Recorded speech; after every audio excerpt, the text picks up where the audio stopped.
नमस्कार, news 9 UP आपका स्वागत है। मैं हूं जनार्दन चौहान। आइए अब चलते हैं खबरों की ओर। उत्तर प्रदेश के आजमगढ़ निजामुद्दीन तहसील के फरिया स्थित एक विद्यालय परिसर में आज 6 नवंबर 2022 को दिन में 11 बजे आइडियल जर्नलिस्ट एसोसिएशन की तहसील इकाई निजामुद्दीन ने आजमगढ़ जनपद के वरिष्ठ पत्रकार प्रमुख राष्ट्रीय महासचिव का आइडियल इंडिया न्यूज के प्रमुख संपादक पद पर नियुक्ति के साथ आइडियल जर्नलिस्ट एसोसिएशन के प्रमुख राष्ट्रीय महासचिव का पद मिलने पर एक स्वागत समारोह का आयोजन जिला अध्यक्ष विवेकानंद पांडे की अध्यक्षता में आयोजित की गई। स्वागत समारोह को संबोधित करते हुए जिला अध्यक्ष विवेकानंद पांडे ने कहा कि आपने जिस तन ढंग से एसोसिएशन को आगे बढ़ाने का सफलतापूर्वक कार्य किया, इससे जनपद के लोग गौरवान्वित हुए। उसी के अनुसार आपको बड़ी से बड़ी जिम्मेदारी मिलती गई। मुझे पूर्ण विश्वास है कि आप इस जिम्मेदारी को भी बड़ी सरलता व सहजता से पूरा करेंगे। अपने स्वागत से अभिभूत राष्ट्रीय प्रमुख महासचिव संजय कुमार पांडे ने कहा कि मुझे जो जिम्मेदारी मिली है मैं उसका पूर्ण निर्वहन करने और आपकी अपेक्षाओं पर संगठन के सभी पदाधिकारियों के सहयोग से खरा उतरने का प्रयास करूंगा। अंत में तहसील निजामुद्दीन के अध्यक्ष राहुल कुमार पांडे ने राष्ट्रीय महासचिव का मल्यार्पण कर स्वागत करते हुए समारोह में आए हुए संगठन के सभी पदाधिकारियों के प्रति आभार प्रकट किया। इस अवसर पर डॉक्टर पृथ्वीराज सिंह, मनोज कुमार पांडे, प्रबंधक विजय विश्वकर्मा, डॉक्टर नंदलाल यादव, मनोज कुमार बौद्ध, राजेंद्र प्रसाद यादव इत्यादि लोग उपस्थित रहे। आजमगढ़ से राहुल पांडे की खास रिपोर्ट। यहाँ द्वारा आज संगठन के प्रमुख राष्ट्रीय महासचिव संजय कुमार पांडे जी का सम्मान समारोह का आयोजन किया गया था। इस संदर्भ में आप क्या कहेंगे? मैं आइडियल जर्नलिस्ट एसोसिएशन जिला इकाई आजमगढ़ विवेकानंद पांडे सर्वप्रथम हमारे आइडियल जर्नलिस्ट एसोसिएशन के प्रमुख राष्ट्रीय महासचिव एवं आइडियल इंडिया न्यूज के प्रमुख संपादक बनाए गए हमारे संगठन के प्रमुख राष्ट्रीय महासचिव संजय पांडे जी का सादर अभिवादन एवं अभिनंदन करते हैं तथा प्रणाम करते हैं। आज उनके सम्मान में तहसील इकाई निजामाबाद तहसील अध्यक्ष राहुल पांडे तथा अन्य यहाँ की टीम द्वारा एक सम्मान समारोह का आयोजन शारदा शिक्षण संस्थान फरिया में आयोजित किया गया, जिसमें हमारे तहसील इकाई तथा जनपद के पत्रकार भाग लिए हैं और सम्मान समारोह का आयोजन हुआ है, जिसमें सभी ने अपने अपने विचार व्यक्त किए तथा संगठन के मजबूती और विस्तार को लेकर आपस में विचार विमर्श किया गया। तहसील इकाई निजामुद्दीन की टीम आपके नेतृत्व में आज संगठन के प्रमुख राष्ट्रीय महासचिव संजय कुमार पांडे जी का सम्मान समारोह का आयोजन किया गया। इस संदर्भ में आप क्या कहेंगे? जी, निजामाबाद तहसील में फरिया शारदा पब्लिक स्कूल के प्रांगण में एक स्वागत समारोह का आयोजन हुआ, जिसकी अध्यक्षता जिला अध्यक्ष विवेकानंद पांडे जी ने किया। आदरणीय संजय कुमार पांडे जी को आइडियल इंडिया न्यूज का प्रमुख संपादक पद मिला है। इसके साथ ही प्रमुख राष्ट्रीय महासचिव बनाया गया है। आपको ये बड़ी जिम्मेदारी मिली है। आप बड़ी जिम्मेदारी को बड़ी सरलता पूर्वक निर्वहन करते आ रहे हैं। इस कड़ी में आज स्वागत समारोह हुआ है और आपसे यही उम्मीद भी है कि इस संस्थान को आप आगे बढ़ाने का, इसके गौरव को और समृद्धि दिलाने का कार्य करेंगे। इस शारदा शिक्षण संस्थान के प्रबंधक, आइडियल जर्नलिस्ट एसोसिएशन के जिला कोषाध्यक्ष, हमारे प्रिय छोटे भाई विजय विश्वकर्मा जी, कार्यक्रम की अध्यक्षता कर रहे हमारे छोटे भाई, जिनके बारे में अभी हम लोग चर्चा कर रहे हैं कि कितनी दूरी लंबी दूरी है आपके घर की, लेकिन कोई भी कार्यक्रम होता है तो श्री विवेकानंद जो कि जिलाध्यक्ष है, सारा कार्य छोड़कर अपने संगठन के कार्य के लिए आ जाते हैं। मैं इनका स्वागत करता हूँ। हमारे बीच में जो हम सबके गार्जियन भले उम्र में हमसे छोटे हैं, लेकिन जो आपका पत्रकारिता का क्षेत्र रहा है, जो एक विद्वता ईश्वर ने आपके अंदर दिया है और सबको एक साथ लेकर चलने की जो कला है, मैं अपने प्रिय हमारे परिवार के संगठन के वरिष्ठ संवाददाता जागरण आइडियल जर्नलिस्ट एसोसिएशन के मंडल अध्यक्ष आदरणीय श्याम जी उपाध्याय जी, हमारे बीच में शानदार तहसील अध्यक्ष छोटे भाई राहुल जी, हमारे तहसील क्या हम लोग जिला का ही संरक्षक मानते हैं आदरणीय राजेंद्र यादव जी, हमारे प्रिय छोटे भाई मनोज जी, भाई आमिर जी, हमारे गार्जियन जिनका सौभाग्य मुझे मिला है आज इस सम्मान समारोह में, जो कि वरिष्ठ संवाददाता जागरण के और दीदारगंज की धरती से चल के आए हैं, आदरणीय पृथ्वीराज सिंह का मैं दिल की गहराई से हार्दिक स्वागत करता हूं, अभिनंदन करता हूं और आपका दिल की गहराई से आप सभी का स्वागत करता हूं और सबसे बड़ा शुक्रगुजार हूं डॉक्टर साहब का, जो कि पेशा अलग है। आदरणीय डॉक्टर नंदलाल यादव जी, मैं चाहूंगा जोरदार तालियां आप लोग एक बार बजाएंगे। बड़ा कीमती समय, इसलिए मैं बहुत कहा हूं बहुत साथ में सबका उद्बोधन हो।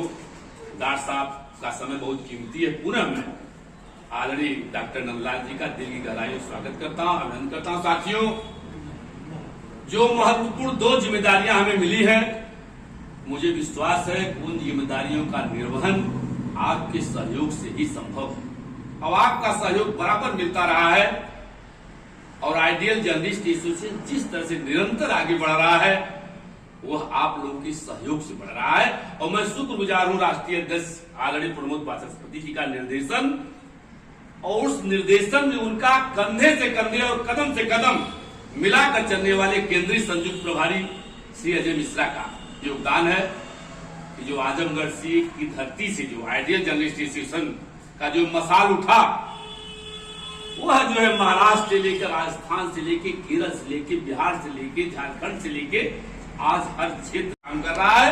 उसमें हमारे सभी संगठन के ऑल इंडिया के सभी जो संगठन के पदाधिकारी उनका योगदान है।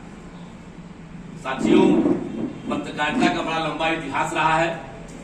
अकबर इलाहाबादी ने लिखा था, एक शेर लिखा था, बहुत पहले शेर लिखा था कि खींचो न कमानों को न तलवार निकालो, कर तो मुकाबिल हो तस्वार निकालो। लेकिन ये पहले की बात थी, जब पत्रकार अपनी कलम चला देता था तो जिले का प्रशासक ही नहीं, प्रदेश का प्रशासक ही नहीं, हिंदुस्तान की सियासत में खलबली मच जाती थी। लेकिन आज की स्थितियां बदल गई हैं, आज दौर बदल गया है।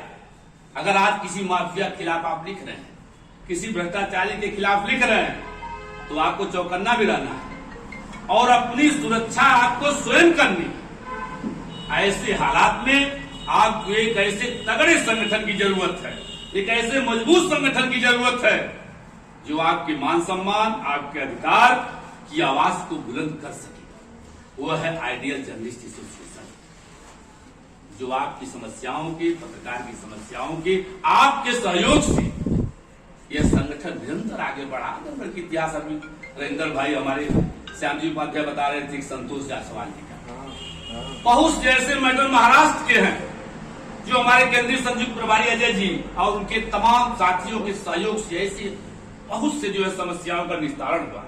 वहां आज ट्रेन में, बस में सुविधाएं मिल रही है आइडियल जर्नलिस्ट एसोसिएशन को। हम अध्यक्ष जी सभी लोग गए थे और हम लोग गए जिस टोल टैक्स पर, जब हम लोग कार्ड दिखाए तो वहां टोल टैक्स नहीं लगा। हम अध्यक्ष साल लोग गाड़ी जा रहे थे। एमपी की बात है, एमपी का बॉर्डर पड़ता है। तो इस प्रकार का माहौल हुआ है। मैं कहना चाहूंगा अपने सभी साथियों की बड़ी ही जिम्मेदारी और जीवटता के साथ हम इस संगठन से जुड़े और लोगों को जोड़े।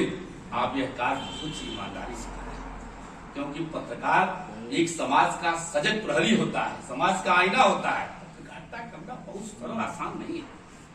आज के दौर में पत्रकारिता करना बहुत ही कठिन कार्य है। जिस तरह से उस ब्रिटिश गवर्नमेंट में हमारे पत्रकार साथी जब राष्ट्र भावना की आवाज उठा रहे थे, उस समय दमनकारी सरकार ने उनके ऊपर तमाम जुर्म उठाए, उनके अखबार को बंद कर दिए, उनके ऊपर जुर्माना लगा दिए। लेकिन फिर भी वह ईमानदारी से राष्ट्र भावना के साथ, राष्ट्र की सोच के साथ कभी झुकने का काम नहीं किया और राष्ट्र सेवा के लिए, राष्ट्र भावना के लिए उन्होंने जो एक दीप जलाने का काम किया अपने पत्रकारिता के बल पर, उन पत्रकारों को, उन शहीद पत्रकारों को कभी भुलाया नहीं। प्रहरी होता है, समाज का आईना होता है। पत्रकारिता करना बहुत सरल आसान नहीं है। आज के दौर में पत्रकारिता करना बहुत ही कठिन कार्य है।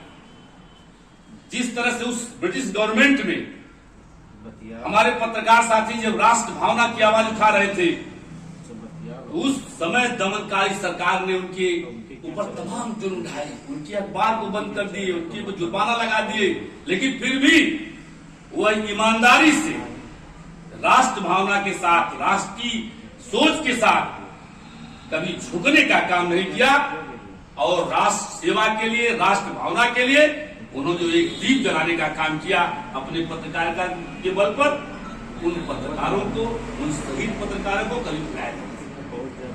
तो आज के परिवेश में जिस तरह से आइडियल जर्नलिस्ट एसोसिएशन को बड़ी ईमानदारी से हमारे जो संगठन के पदाधिकारी आगे ले जा रहे हैं, मैं सबका तहे के दिल से हार्दिक स्वागत करता हूं, अभिनंदन करता हूं।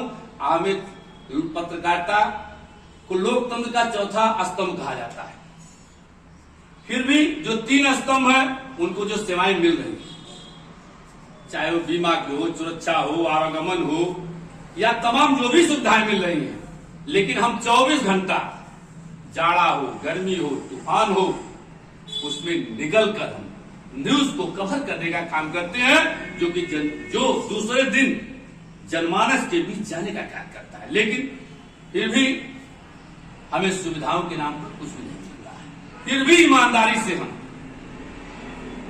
इस पत्रकारिता के कार्य में जुड़े हुए हैं। मैं अपने प्रिय अजीज श्याम जी उपाध्याय के माध्यम से कहना चाहूंगा कि आज हकीकत पत्रकार नहीं कुछ मिलने के बाद और जिस तरह से ईमानदारी से समाज के लिए, राष्ट्र के लिए कर रहा है कि कलम को अपने लहू में डुबो के लिखता हूं, ये हमारे श्याम जी कर रहे हैं, भाई डॉक्टर नंदलाल जी कर रहे हैं, सभी लोगों के माध्यम से मैं कहना चाहूंगा कि कलम को अपने लहू में डुबो के लिखता हूं और जो भी लिखता हूं आजमा के लिखता हूं।